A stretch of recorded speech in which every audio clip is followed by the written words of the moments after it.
open with a word of prayer.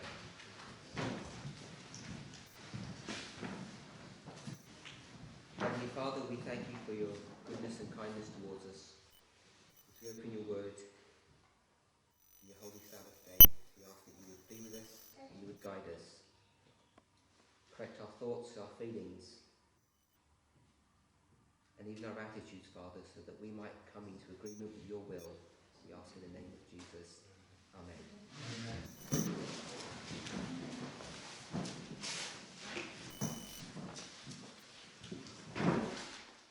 We're still looking at the everlasting gospel, and we're going to have a slightly different theme today. But I just want to lay some points out so that we can understand a few things. If this is Millerite history, with the first, second, and third angel's message, we know that the principle that governed Millerite history was a day for a year. One day equals 1 year. I think we will understand that.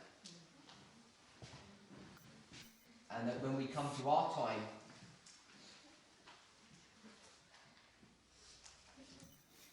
this is Millerite history, and this is the history of the 144,000,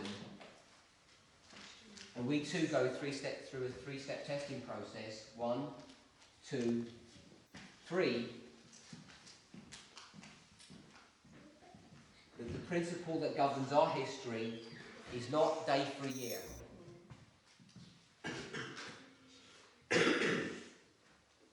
It's repeat of history. Hopefully we will understand that. So, day for a year and repeat of history. Today's study is going to be a basic study, and we're going to be looking at day for a year. We're going to be looking at the day for a year principle and see how that operates and how it works. Okay, so we're looking at day for a year.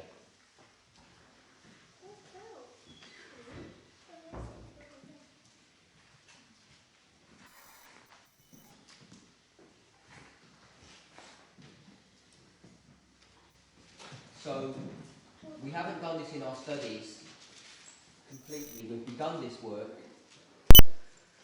but I want to quickly just lay out 4 histories, 4 reform lines for us.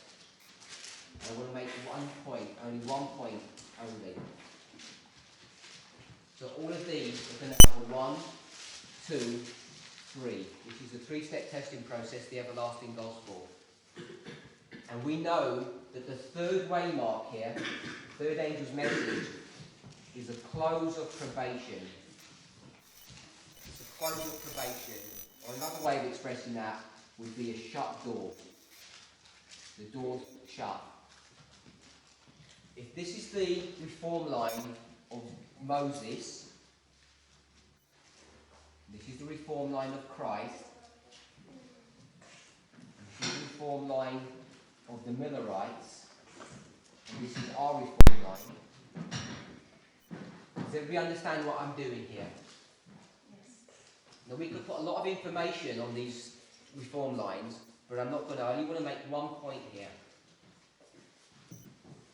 The third waymark in the reform line of Moses is the Passover.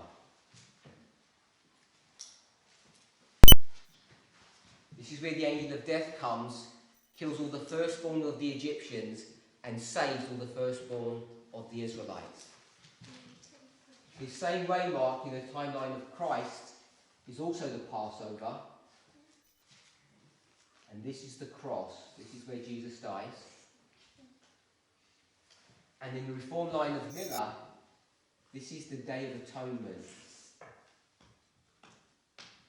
We understand this to be October 22nd, 1844. This is Daniel 8:14. And in our reform line, This is the National Sunday Law, which begins in the United States. So that's just a review of these four reform lines. And at this point here, it marks a close of probation or a shut door for God's people in each of these histories. Immediately after you see this number 3, this close of probation, you'll always notice the same event occurring in all these histories, and it's a disappointment. So we can extend this line across, and we'll see here that there's a disappointment. We'll see here that there's a disappointment. There's a disappointment. And there's a disappointment. So in the reform line of Moses, this disappointment here occurs at the Red Sea. They're disappointed because they can't cross the Red Sea. They've been hemmed in between two mountains, and Pharaoh is pursuing them at their rear. So Israel are disappointed here after the Passover. In the reform line of Christ, at the cross, all of the disciples scatter because they're disappointed that Christ has died and all their hopes have been shattered. And in the Millerite history, they were expecting Christ to return back to the earth in 1844, October 22nd, and he didn't, and they were disappointed. And at the National Sunday Law, God's people today, in the near future, are also going to be disappointed by the experience that surrounds this event here, this National Sunday Law. Sorry, what does the 144 disciples? 144,000.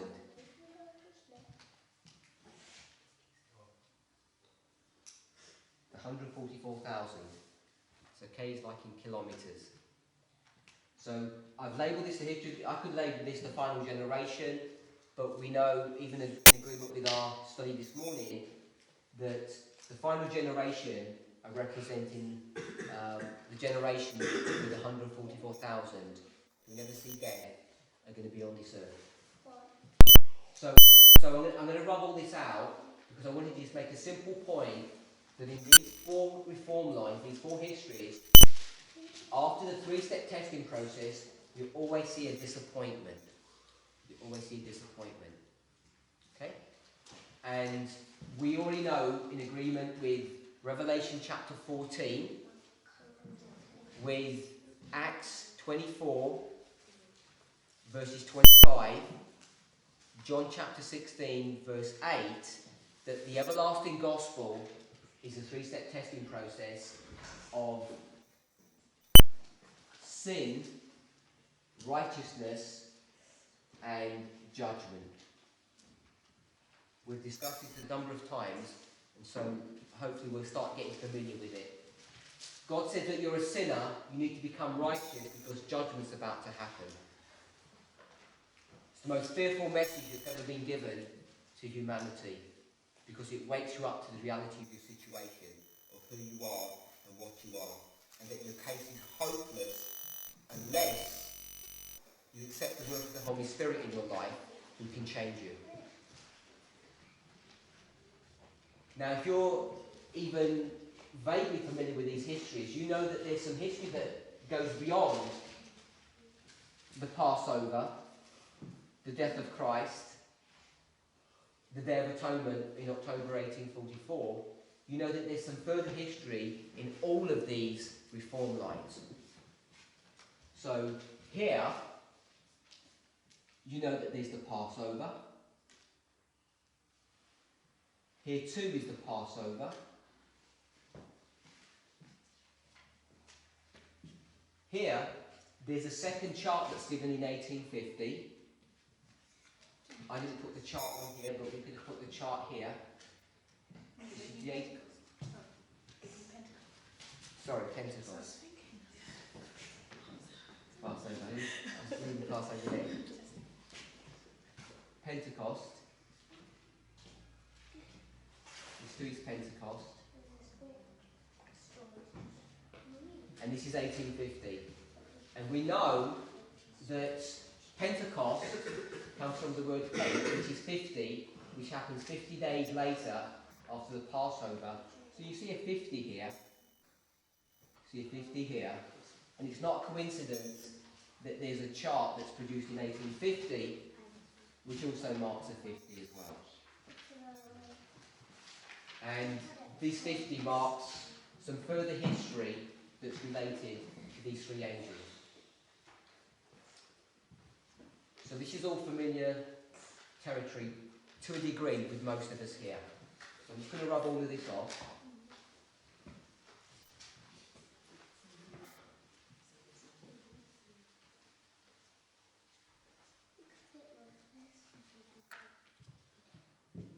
Ellen White doesn't use this phraseology, but when we refer to the three angels of Revelation 14,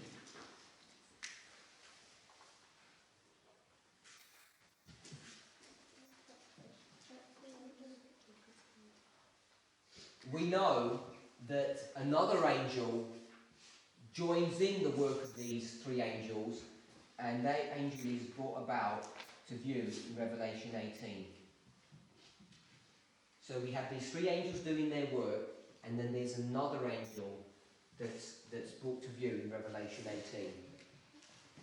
Often, as Adventists, we use the phraseology that this is the first angel, this is the second angel, this is the third angel, and that there's a fourth angel that comes to join them.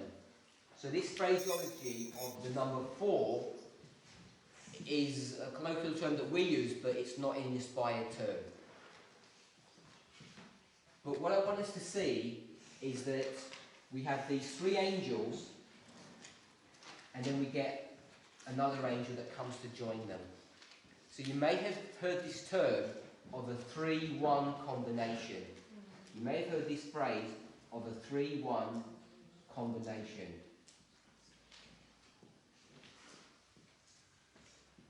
So I just want to explain the 3-1 combination as kind of a way of introduction of what we're going to be talking about.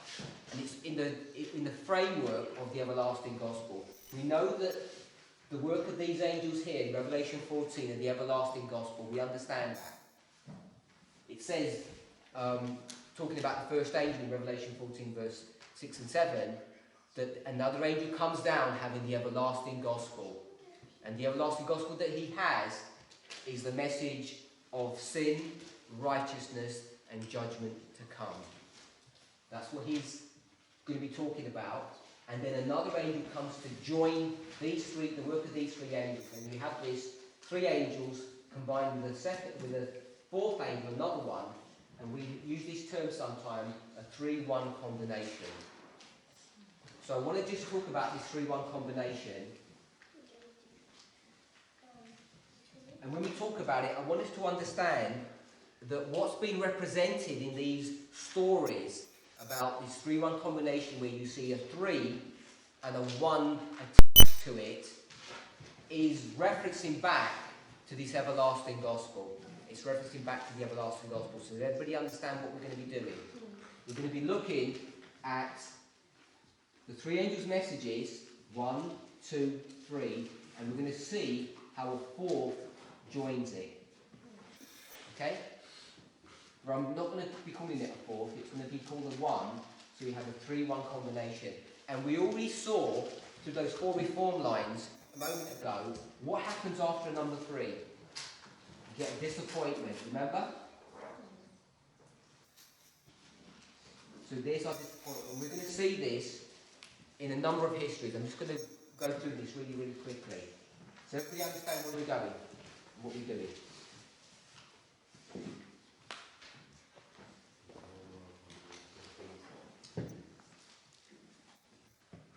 These are all really, really familiar stories to you, so we're not going to read any Bible passages for these. I'm just going to lay them out and discuss them because you're all familiar with these stories. So we're going to go back to the Garden of Eden, right back to the beginning. And in the very beginning, we see 3 people. We see Christ, we see Adam and we see Eve.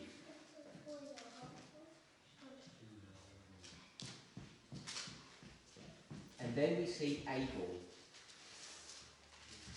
So we have three. They're all in the Garden of Eden, Christ, Adam and Eve. And after sin, there's a disappointment. And the disappointment is that they're driven out of the Garden of Eden. So we see that Christ, Adam and Eve are representing the work of the everlasting gospel. There's a disappointment that occurs, and then we see Abel come on the scene. And the other thing that we want to notice is that there's two dispensations that are shown here. This is the first dispensation, and there's a second dispensation that comes after it. So this dispensation here is the dispensation of face-to-face communion with God. They have face-to-face communion the way they worship God. But after the disappointment, after they leave the Garden of Eden, and when Abel's history comes on the scene, we're in this dispensation, the worship service changes. And now, the way they commune with God after being driven out of the Garden of Eden is that they have their worship services at the gate or the entrance of the Garden of Eden. They no longer have face-to-face communication with God. So, following on from this 3-1 combination, so this was Eden.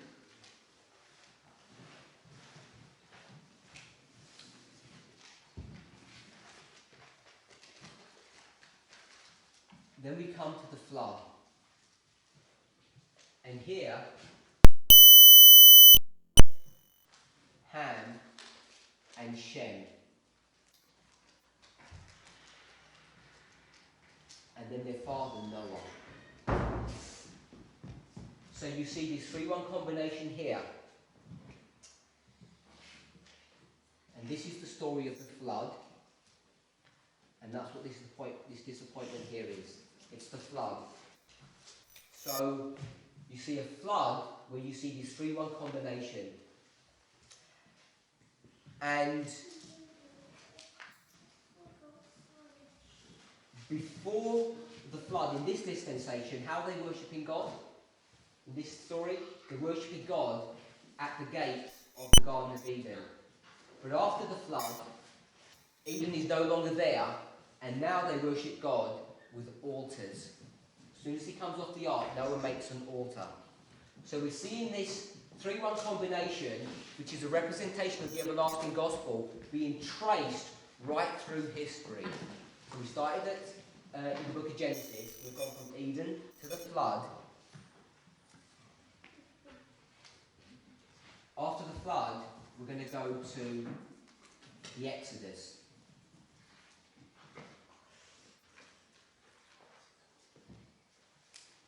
And in the Exodus, 3 people that we're going to identify are Moses, Aaron, and their sister Miriam.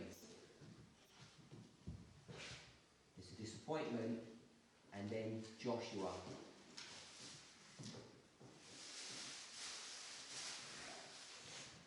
So in this story here, you have these 3 family members. This was also 3 family members. And there's a disappointment, and we've already identified this disappointment to be the disappointment of the Red Sea. They have 40 years of wilderness, and then all of these 3 people die, and Joshua takes over. So during this time period where these 3 people are living,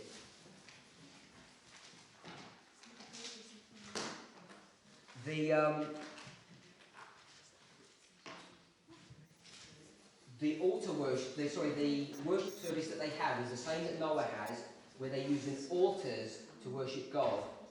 And then, when Joshua takes over by this dispensation now, the worship services are in the tent. They've created the tabernacle, and now worship services are done in a sanctuary. So previous to that, they were done in altars. Linda, sorry, is it the Red Sea? Red Sea. This is the Red Sea. It's the Red Sea. I pointed that out earlier, but I haven't given you any proof text for it, so I'm just doing an overview. So, they've moved into the Promised Land, into Canaan, and this is the story of Shiloh.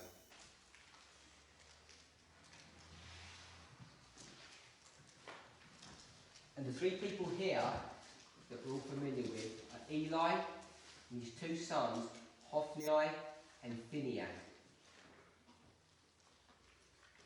There's a disappointment, and then we have Samuel.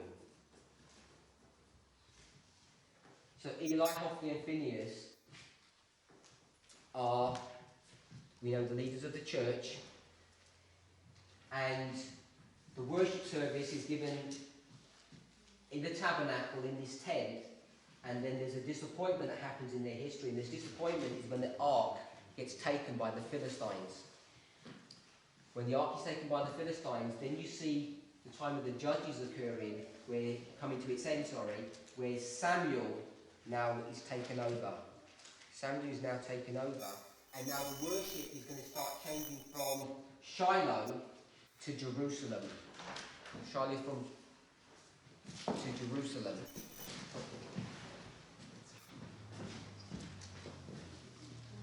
So once the worship service moves from Shiloh to Jerusalem,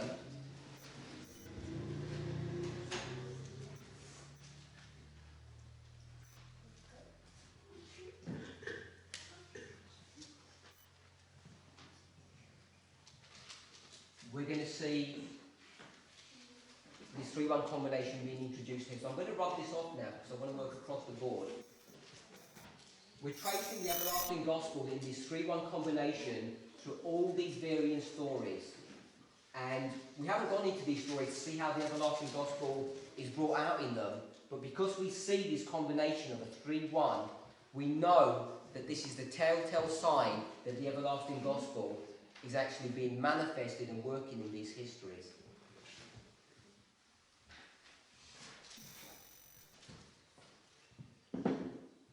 Shiloh is now going to be discarded, and we're going to go to Jerusalem. When we come to the story of Jerusalem, we're going to see that there are 3 kings that Samuel anoints the first 2. This is Saul, this is David, and this is Solomon. Saul, David, and Solomon. We see that there's a disappointment after Solomon, and the disappointment is that the nation now is rent in 2. The nation now is rent in 2, and then he comes to his son, who was Rehoboam. We come to Rehoboam. So we see a change of dispensation from a unified nation to a divided nation. A unified nation to a divided nation.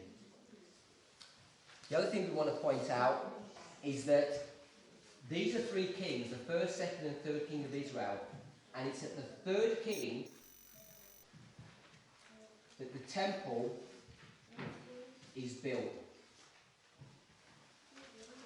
So the 3rd temple is built at the 3rd, the temple is built at the 3rd king. You have a disappointment, and then the nation's divided.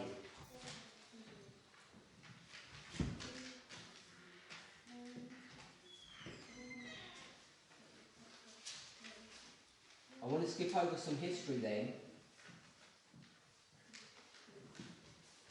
And we're going to come from the first 3 kings of Israel to the last 3 kings of Israel. To the last 3 kings of Israel. And the last 3 kings were Jehoiakim, Jehoiachin, and Zedekiah. And there's a disappointment. So we've got the first 3 kings and the last 3 kings. And there's a disappointment. And we saw here, at the 3rd king, the temple was built, and the temple is destroyed. And it's destroyed by Nebuchadnezzar. So, the reason why we're tracing through these histories is because we need to understand that when we read those histories and see what those histories are trying to teach us, they're trying to teach us the work of the everlasting gospel. So when we read the history of the last three kings of Israel, or of Judah, and we see the destruction of the temple and of Jerusalem, and Nebuchadnezzar coming who did that work, we see that's the work of the everlasting gospel being taught to us through that story, as it was here. So we go from a unified nation to a divided nation. We go from here, from a nation that's free from oppression, to a nation now that's held captive in Babylon. So a free nation becomes captive to Babylon. And how long is this captivity for? 70 years. So we see the number 70 marked in this history. They're going to be in captivity for 70 years, and then they're going to be released.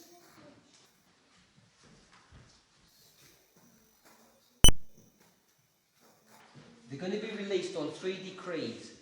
So we've gone from the Babylonian captivity now to Persian captivity. Now they're in captivity, the Medes and the Persians, but they're going to begin to be released. And they get released on 3 decrees, and the first decree is from King Cyrus, then King Darius, and then King Artaxerxes. So you have 1, 2, 3, 1, 2, 3. And at the third decree, when they're given this decree, there's a disappointment here, and we're told in Ezra, chapter 7 and chapter 8, that Ezra was disappointed of how few people came out of Babylon. In that Babylonian captivity, how few of the Jews were willing to come out. This is the story of Ezra, and after Ezra, if you check in your Bible, there's the book of Nehemiah. And Artaxerxes gives a second decree, or we call it the fourth, where he instructs Nehemiah to go and finish the work of restoring Jerusalem and getting it ready. And if you go to Daniel chapter 9, it talks about, in troublous times, the streets and the walls will be restored and rebuilt. And this is talking about this history here. So, the restoration of Israel back into a covenant relationship with God is done on the backdrop of the everlasting gospel. But we know the date of this event here. This was 457 BC. And this is the beginning and the ending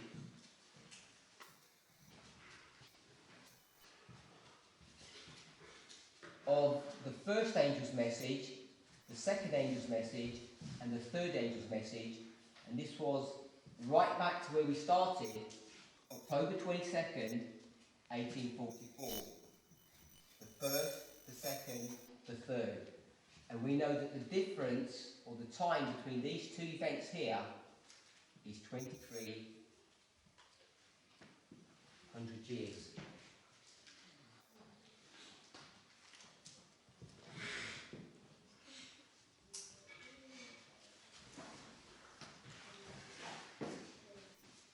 What I haven't laid out here is, in this history here, this is the reform line of Christ. This is the timeline of Christ. We saw here that the destruction of Jerusalem by Nebuchadnezzar, by Babylon, had associated with it the number 70. Now, this destruction here of Jerusalem was typifying the end of ancient Israel. This was the type of the destruction or the end of Jerusalem. And when was Jerusalem eventually destroyed? So if we put the date right here, it was destroyed in AD 70, wasn't it? So we know that the number 70 is associated with the destruction of Jerusalem. We also want to understand that just before the destruction of Jerusalem in AD 34, which marked the stoning of Stephen,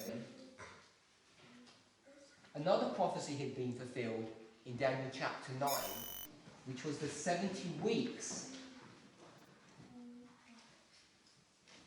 prophecy, which was a component of the 2300 days. And the stoning of Stephen also marked the close of probation. So we have close of probations marked by this number 70.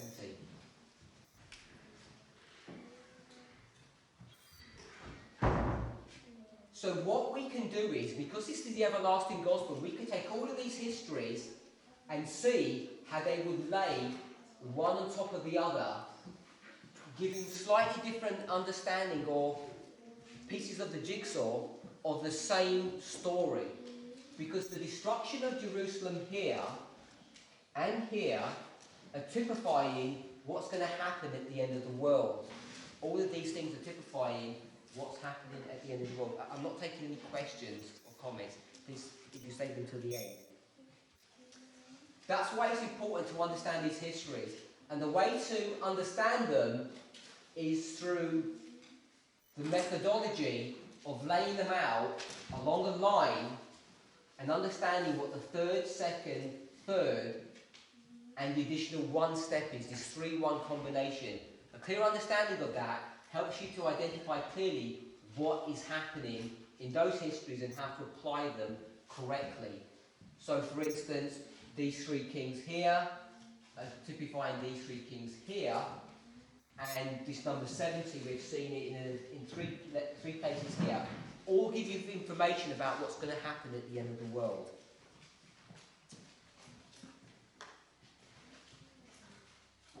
So I'm going to rub all that out. And the reason why we spoke about that is because I wanted to show us that the beginning of ancient Israel and the end of ancient Israel are typifying what's happening to God's people at the end of the world. And the other thing we wanted to see was when Nebuchadnezzar destroyed Jerusalem, that destruction was typifying the end of ancient Israel when they got literally destroyed. When Nebuchadnezzar destroys Jerusalem, in the history of those 3 kings, Jehoiakim, Chin, and Zedekiah, that was typifying the destruction of Jerusalem in AD 70. And we want to see what caused that destruction. Why did it happen? So we're going to do this in the backdrop of day for a year. So when we look at day for a year, does everybody understand what day for a year is? Let me just quickly explain it. No, I won't explain. We'll go to the verses. Let's go to Numbers chapter 14. Let's go to Numbers chapter 14.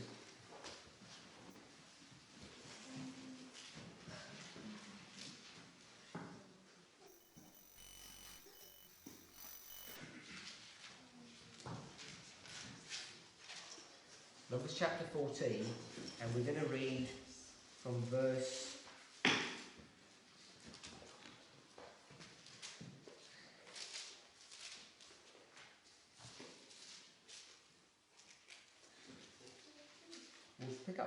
32.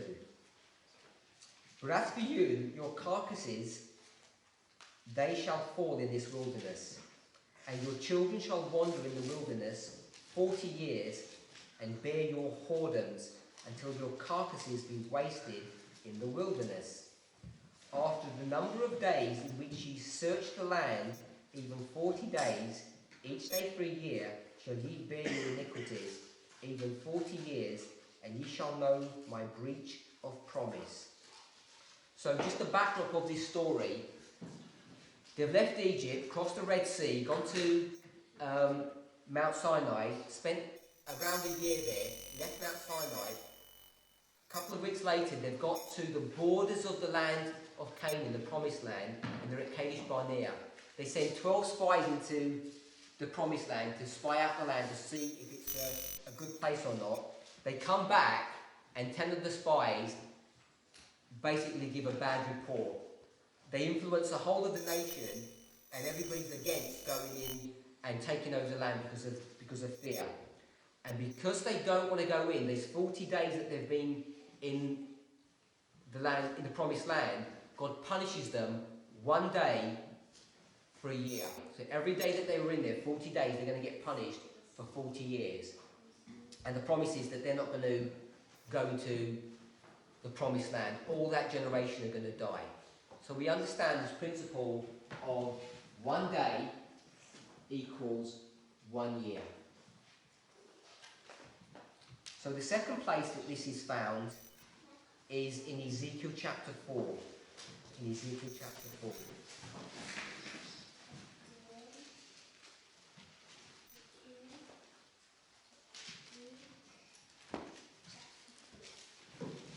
We'll read verses 1 to 6. Thou also, son of man, take thee a tile and lay it before thee, and portray upon it the city, even Jerusalem, and lay siege against it, and build a fort against it, and cast a mount against it. Set the camp also against it, and set battery rams against it round about. So he's to get a tile, which is a tablet for drawing on, and he's supposed to draw a picture of Jerusalem and draw all of this imagery of a besiegement.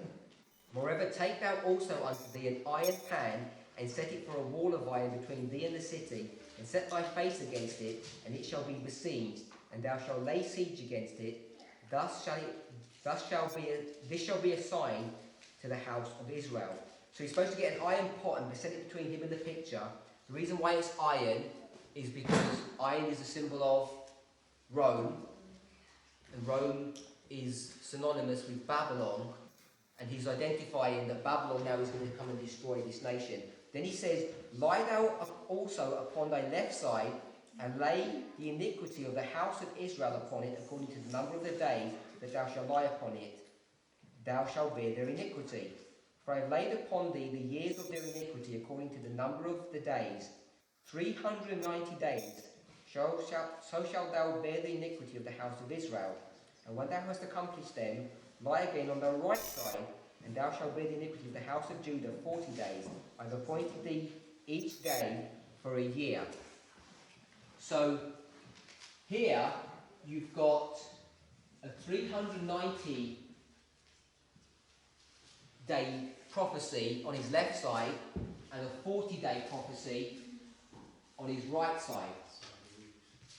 So I don't know if we've ever looked at what these time periods are referring to, but the end of this 390, because he says a day for a year, so by the time you get to the end of 390 days, what are you expecting to happen according to just a cursory reading of this prophecy?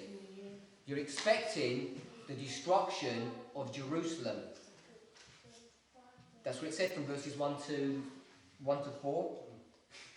Draw a picture. Jerusalem's going to be besieged and be destroyed, and you need to do that. Plus, you need to lie on your left side for 390 days, lie on your right side for 40 days. So he's showing the destruction of Jerusalem, and literally at the end of these 390 years, Jerusalem is destroyed by Nebuchadnezzar, and the date for that is 585 BC. And you're going to lie on your right side for 40 days, a day for a year, and 40 years after the crucifixion of Christ brings you to AD 70. And again, Jerusalem is destroyed by pagan Rome in AD 70.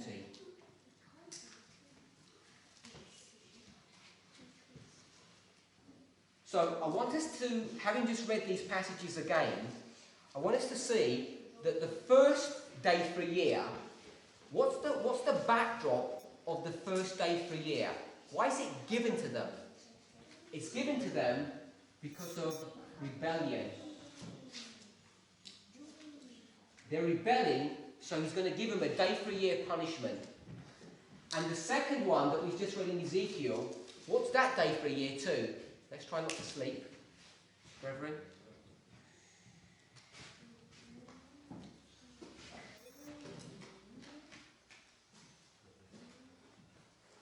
So in Numbers, that day for a year is given to them because they're in rebellion for 40 days.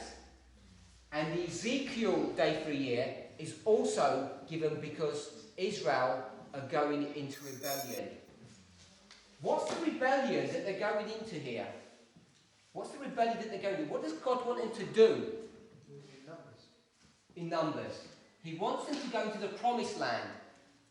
And this promised land was promised to who?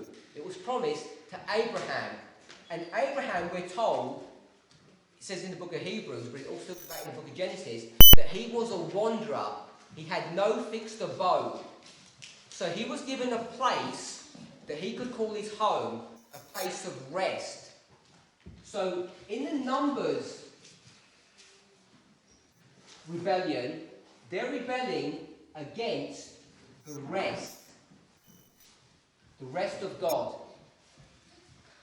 And we're going to go to it, but this is what, in the book of Hebrews, chapter 3 and chapter 4, this is the passage that's referring back to this history here. This is the history of the rebellion of the rest. They refused to rest in the rest that God wanted to give them. But in the Ezekiel passage, we want to see what the rebellion is here. Because they're rebelling against God here, in this history, and he's going to punish them because of their rebellion. Before we look at this, I want to just spend a bit of time looking at this one before we identify what their rebellion is. Because their rebellion is the rest. And in the context of what Numbers is and what Hebrews tells us, this is entering into the promised land. The entering of the promised land is identified as being a rest.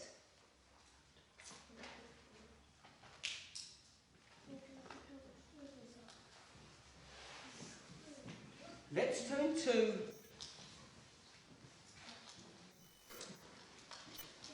Exodus chapter 31. Exodus chapter 31.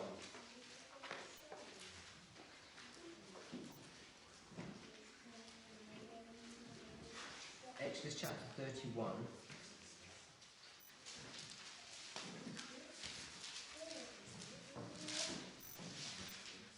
Verse 13. Exodus chapter 31, verse 13 says, "Speak thou also unto the children of Israel, saying, Verily, my Sabbaths ye shall keep, for it is a sign between me and you throughout your generations, that ye may know that I am the Lord that doth sanctify you." So we've just read that the Sabbath days, in the plural, the Sabbath days we just read, I'll read it again. "Speak thou also unto the children of Israel, saying, Verily my Sabbaths ye shall keep, for it is a sign between me and you throughout your generations, that ye may know that I am the Lord that doth sanctify you." So the Sabbath days are what? They're a sign of sanctification. Yeah? That's what Exodus chapter 31 verse 13 says.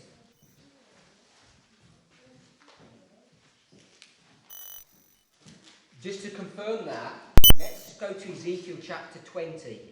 Ezekiel chapter 20.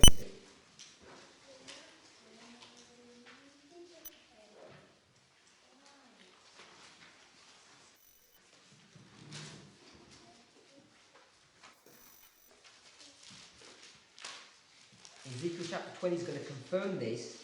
There are two verses in this chapter which confirm this. We'll drop down to verse 12. It says, I gave them my Sabbaths to be a sign between me and them, that they might know that I am the Lord that sanctified them. So it's almost a verbatim quote of the Exodus one.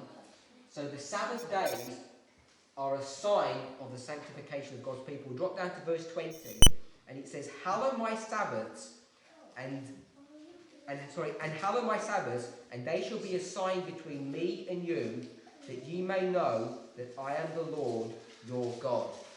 Amen.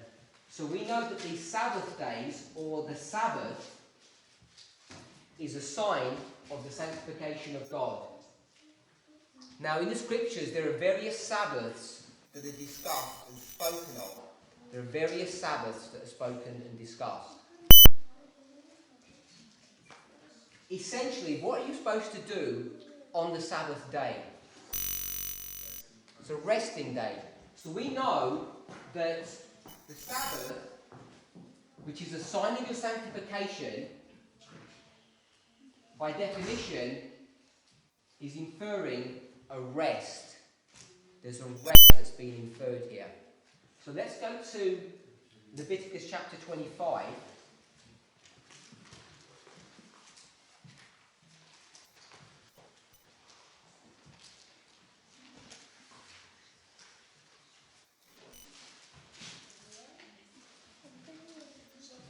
So in Leviticus 25,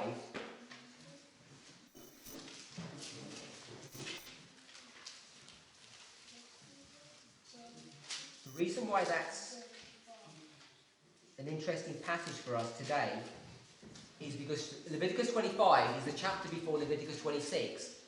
And all of you know Leviticus 26 is all about what? 25:20. It's all about the 25:20, Leviticus chapter 26. But Leviticus 26 and 25 are related chapters. So if we go to verse 4, we'll go to verse 3. Everybody here knows about the weekly cycle. 6 days you shall work, the 7th you shall rest, the Sabbath.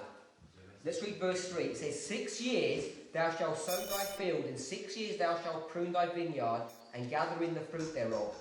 But in the 7th year shall be a Sabbath of rest unto the land, a Sabbath for the Lord. Thou shalt neither sow thy field, nor prune thy vineyard. So that Sabbath, is that the weekly 7th-day Sabbath that we're all familiar with? No, it's not. This is a 7-year Sabbath rest for the land. Why is the land required to rest every 7 years? Because it's a sign of what? Of your sanctification. It's a sign that you've been set for a holy use compared to everybody in the world. And this Sabbath rest that's brought about in Leviticus 25 is related to Leviticus 26. It's related to Leviticus 26. The relationship is easy to see when we understand that the destruction of Jerusalem, remember we discussed this earlier, the destruction of Jerusalem by Nebuchadnezzar is typifying what? The destruction of ancient Israel in AD 70, which is typifying what? The destruction of God's people or the world at the end of the world. Those are typifying things that are going to happen at the end of the world. And the reason they were sent into captivity for 70 years, remember they were sent into captivity for 70 years, remember that? The reason it was 70 years and not 80 years or 60 years or any other number is because this 70-year captivity by Nebuchadnezzar was based upon the fact that they were not keeping Sabbath. They were not keeping Sabbath. And what Sabbath were they not keeping? Resting in the land. They were not resting the land. Go back to the first king, to the destruction of Jerusalem, that time period is 490 years. You've heard of 490 years before, but it's not the 490 years or the 70 weeks of Daniel. This 490 years is literally 490 years from the first king to the destruction. And every 7 years in this 490 years, they were supposed to keep a rest. So there would be the first 7 years, then the second, then the third. And if you add them all up, you would get 70 years of Sabbath rest. And each one of those 70 years, which we were supposed to let the land rest, they didn't. They were not keeping this Sabbath rest. So God said, I'm going to collect all of these 70 of them, put them all together, and I'm going to let the land rest for 70 years, and I'm going to throw you out of the nation. So the land could rest for its 70 years. So the Sabbath is a sign or a symbol or a representation of your sanctification. Let's go back to Numbers chapter 14. Let's go back to Numbers chapter 14. We'll go to verse 11. Numbers 14, verse 11.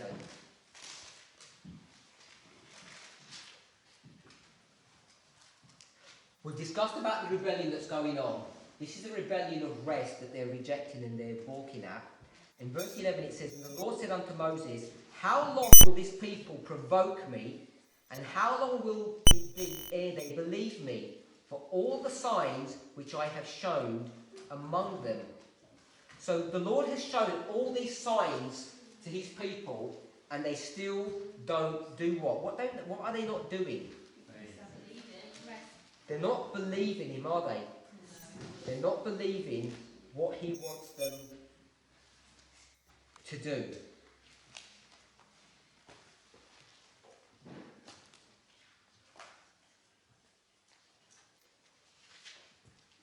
Let's drop down to verse 20.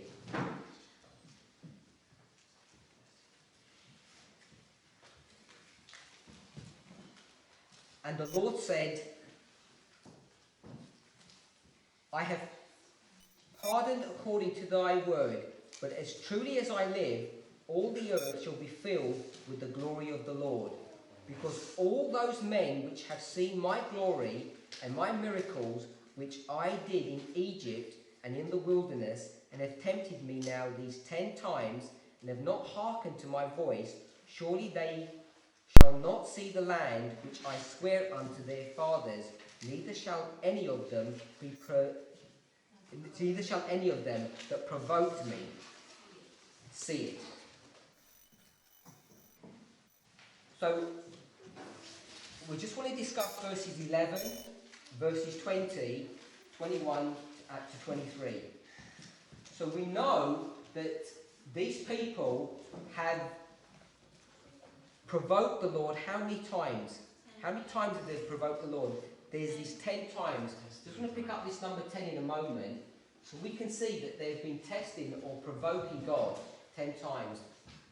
The first test was the Red Sea, and this is the 10th one at Kadesh Barnea, where the spies are. And there's these 10 tests, and he says, after the 10th test, no more testing.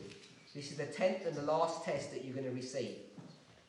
And what have they seen? They've seen the glory of the Lord, they've seen all of his signs and his wonders, and they still don't believe. So when he says you need to enter into rest, they're refusing to do that. They're refusing to enter into the rest of the Lord. And it says that they saw his glory. When did they see the glory of the Lord? They saw the glory of the Lord in this time frame here. Yeah? In this time period here. This is where they see the glory of the Lord. Now, the glory of the Lord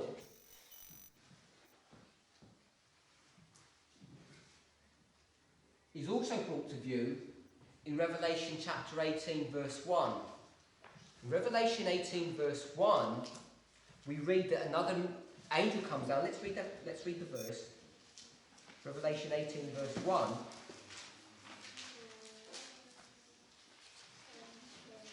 And after these things I saw another angel come down from heaven, having great power, and the earth was lightened with his glory. Amen. So this lightening of the earth with his glory in Revelation 18 is the same glory that he brings down to earth in this time period here.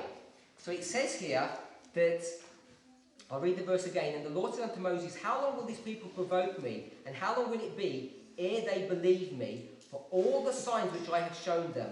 And the Lord said, verse 20, I have pardoned according to thy word, but as truly as I live, all the earth shall be filled with the glory of the Lord, because all those men which have seen my glory and my miracles which I did in Egypt and in the wilderness, and have tempted me these 10 times, and have not hearkened to me, there are going to be refused to enter into the promised land.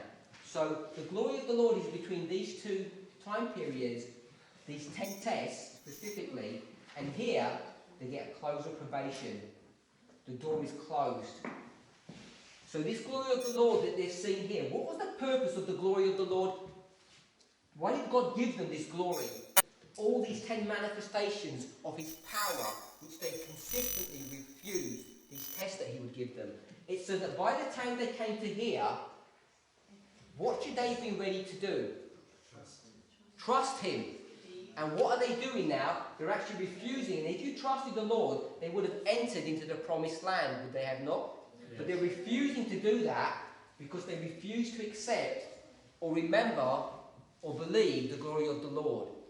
And so in Revelation 18, verse 1, we know, whatever Revelation 18 verse 1 is, wherever you understand it to be, and I understand this to be 9/11, that this rejection of the glory of God in our history is going to make sure that you do not believe and enter into the promised land when we come to the end. In that history, when we come to the end of their 10 tests, when we come to the end of our test, you're not going to enter into the promised land because you did not believe the signs and wonders that the Lord gave you, as you did, as Israel refused to in this history. And what was all of this testing about? Was it a test of Sabbath? Was it a Sabbath test? It wasn't. This was not a Sabbath test here. This was a test of entering into rest. And Paul identifies this really, really clearly. We're going to read Paul in a moment. But the other thing we want to see is, this number 10. Let's just quickly look at this number 10. So, the number 10 identifies a testing procedure, or a testing process. How many days was Daniel tested? 10 days. So we can find that in Daniel chapter 1 verse 15. So Daniel 1:15, Daniel was tested 10 days. How many commandments are there, or how many tests are there? There are 10 tests. Let's turn to the book of Exodus, by the way. Let's turn to the book of Exodus. We know there are 10 tests. So these 10 tests, or 10 commandments, typified in the book of Exodus, chapter 20. I don't know if you may or may not notice this. If you go from verses 1 and read down, and we get to the 4th commandment, when does the 4th commandment begin? After the 3rd. Which verse? Which verse? 8. Okay, so most people are going to say verse 8, but verse 8 actually says, remember to keep the Sabbath, to keep it holy. There's no instruction on it. So the instruction begins at verse 9. So when you get the 4th commandment, so the 4th commandment, which is the Sabbath commandment, begins in verse 9. And what verse does it end in? It ends in verse 11. It's not a coincidence that the Sabbath commandment itself is embedded between verses 9 to 11. Because 9 to 11 is the glory of the Lord, which is the rest that God wants us to enter in, not the Sabbath test. It's the rest that God wants to us to enter into so that we can be prepared at the National Sunday Law. Amen. And Smyrna, in Revelation chapter 2 verse 10, Revelation chapter 2 verse 10, the church of Smyrna is tested, you'll see, for 10 days too. They're tested for 10 days. And how many days do you think Job's 3 associates, so-called friends, attack him for? If you go to Job, not 3 days, how many times? If you go to Job chapter 19 verse 3, Job chapter 19 verse 3, the answer is obviously going to be 10 times. It says, "These 10 times have you reproached me. You are not ashamed that you make yourselves strange to me." So this number 10 is typifying a testing process. And it culminates at Kadesh Barnea, where because they've refused the glory of the Lord, their probation closes and they can't enter into the rest that God wants them to enter into.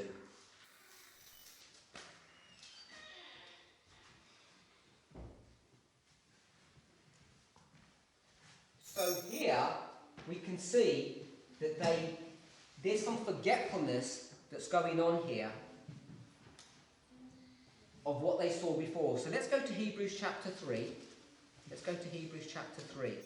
We're going to see how Paul talks about this history. Paul talks about this history too. Often we use these passages to talk about the seventh-day Sabbath.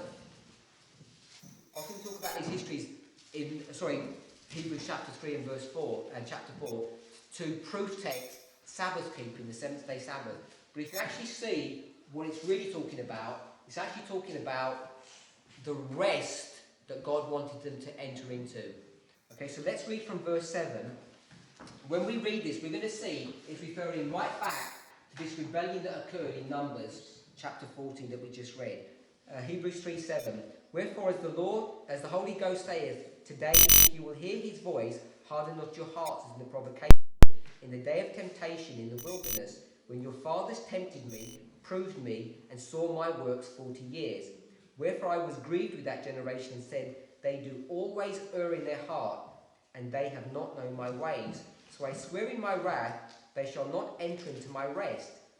Take heed, brethren, lest there be in any of you an evil heart of unbelief in departing from the living God. But exhort one another daily while it is called today, lest any of you be hardened through the deceitfulness of sin. For we are made partakers of Christ if we hold the beginning steadfast unto the end.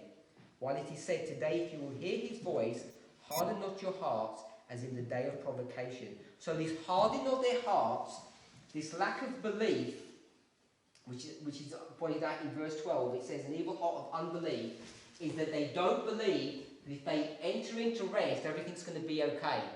And why don't they believe it? Because when the glory of the Lord had shone around them, they'd failed every single test that preceded the 10th test. If you fail these preceding 9 tests, you will fail at the 10th. And it starts here and it ends here. If you fail the preceding tests, you will fail the last test. And what was it all centered around? They refused to believe. They refused to believe what God had shown them in their present history or their past history. They're right here in their previous history. They refused to look back at their history and see how God had led them thus far. So when they came here, they couldn't enter into the rest. We'll drop down a few verses and go to chapter 4, verse 11. It says, "Let us labour therefore to enter into that rest, lest any man fall after the same example of unbelief." So what is this rest that Paul wants us to enter into? What is this rest that he wants us to enter into? According to chapter 4, verse 11, we didn't read all the preceding verses. So this rest here is the rest of grace. It's not the rest of the seventh-day Sabbath. It's the rest of grace. So let's read, actually I'll read it to you because it's not a Bible passage. It's from the Pacific Union Recorder, PUC, November 7, 1901. So it's PUC, November 7, 1901. Those who are unwilling to give the Lord faithful, earnest, loving service will not find spiritual rest in this life, nor in the life to come. There remaineth therefore a rest to the people of God. Let us labour therefore to enter into the rest, he's quoting what we just read, lest any man fail after the same example of unbelief. The rest here spoken of is the rest of grace obtained by following the prescription, labour diligently. So what are we required to labour diligently to enter into? The rest of grace. That's what Hebrews is dealing with, is entering into the rest of grace. Because the book of Hebrew in these 2 chapters is dealing with what history? It's dealing with this history here, the rebellion just on the borders of Kadesh Barnea, and this is the beginning. This is the beginning of ancient Israel. This is the beginning of ancient Israel. And what did we say here when we read the Ezekiel passage? This rebellion, remember I said earlier, this is the story of the destruction of Jerusalem by Nebuchadnezzar, typifying what? The end. The end. This is the beginning and this is the end. So at the beginning, what is the rest that God wants us to enter into? The rest of grace.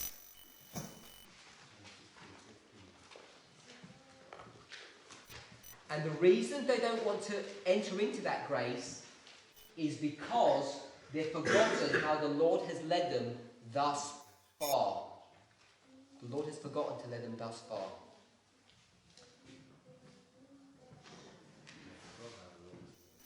We're not going to finish the presentation, we're going to do it in 2 parts. But I just want to draw a couple of points and so that we can sort of launch into the next portion of the study.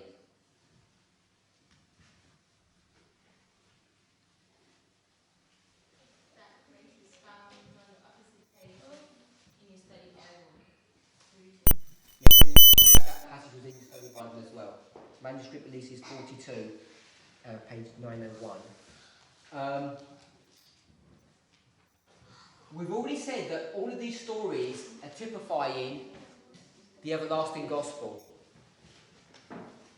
In the Millerite history, where you have the 1, 2, and the 3-step testing process, this is Revelation chapter 14, verses 6 to 12.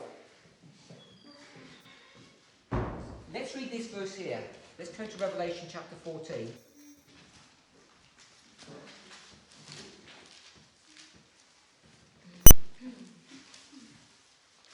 Pick up from verse 9, and this is the third angel's message.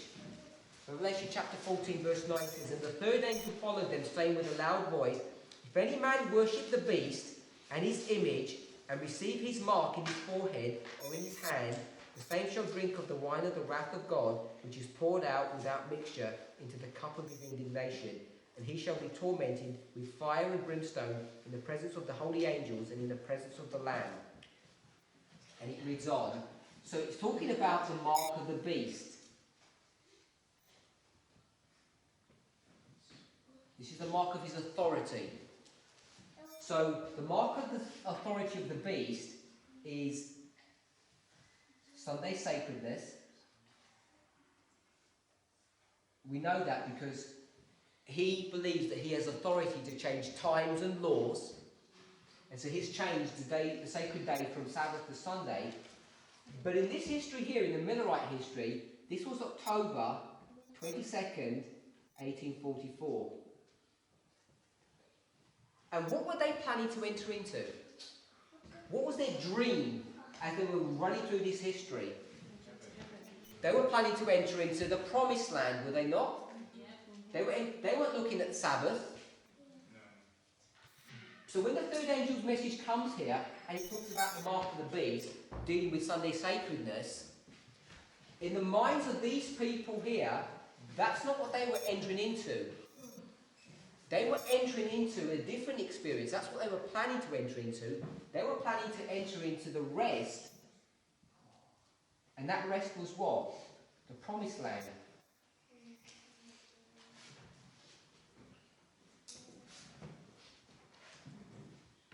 The Millerites, we understand, are the beginning of what? Of modern Israel. These are the beginning of Israel. And look, see how at the beginning of modern Israel, they're typifying the experience at the beginning of ancient Israel.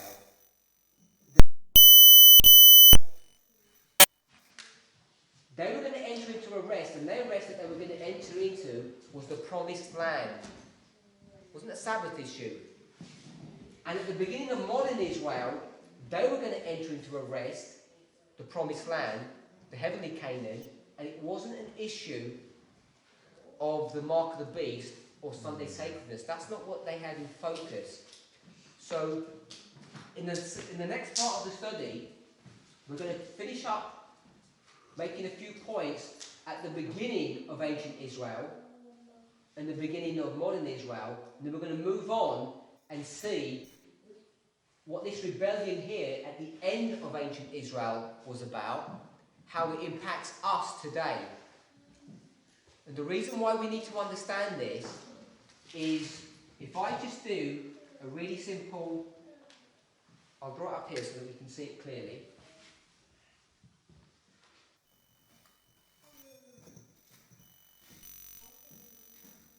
(1798), April 1844, October 1844.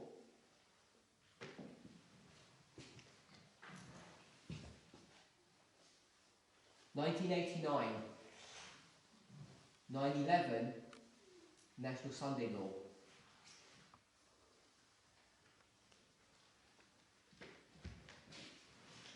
(44, 44, 1798, April and October. This experience here, what did God want them to do? Enter into rest. What does He want us to do? Enter into rest. The beginning of modern Israel, this is the beginning, and this is the end, is going to typify the beginning and end of ancient Israel. This is modern Israel, this is ancient Israel. And you can see, we're already beginning to see that at the beginning, the rest that they were entering into was not the rest of the Sabbath, it was the rest of grace. Amen. And as we see the rest of grace being brought to view here, and we're going to define a bit more what the rest of grace is in the next presentation, we're going to see how that impacts our history at the end of the world. But according to Ezekiel chapter 12, in our history, we're going to see the effect of every vision. All of these visions are going to come and coalesce at the end of the world. And we're going to experience this history here, in our history here, we're going to experience all these histories in a collapsed fashion. And what I mean by that is that we're going to see that in our history, we're going to have an experience of entering into grace with the Lord, as well as the rebellion that's being dealt with here. And we all know what this rebellion is doing to deal with, because we've got it marked right here, the rebellion of Sabbath keeping.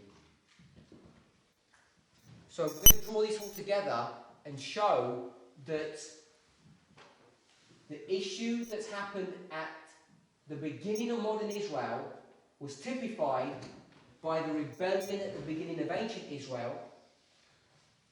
The end of ancient Israel is going to typify the rebellion that's going to happen at the end of the world to God's people today. And this rebellion is based upon the fact that we have rejected the history and the light that was given in this time period, and we're going to reject it again in our own history. So we're going to reject the rest of grace, and it's the rejection of the rest of grace which is going to cause us to fall foul when the Sunday law comes and when the Sabbath test comes to us. Amen. Just as it was in that little bit of area that we had here, that they had refused to accept and understand and enter into the tests that God had led them to when they were just to reach the promised land. God's people are rejecting the same today. We'll carry on this study next time. Let's close with prayer.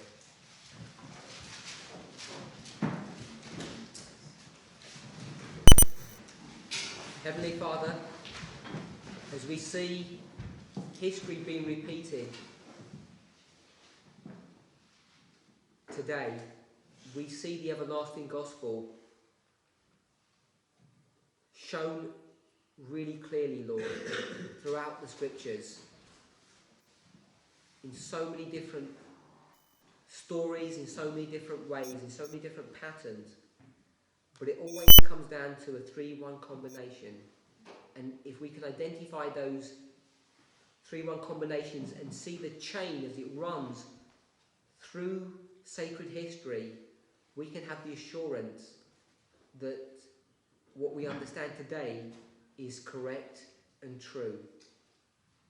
Lord, we're now living in the time period of the fourth angel, and we can see that we've entered into a new dispensation of the judgment of the living. And all of this is being typified by the work of the 3 angels that have preceded this angel. Lord, as we enter into the work, the rest of grace, you want us to enter diligently into that rest. Help us, Father, to see your signs and wonders, how you have lightened the earth with your glory, so that we might be prepared to stand when the third test comes upon us. Breathe upon us the breath of God, Father. Bless us, shield us and strengthen us. We ask in the precious name of Jesus. Amen. Amen.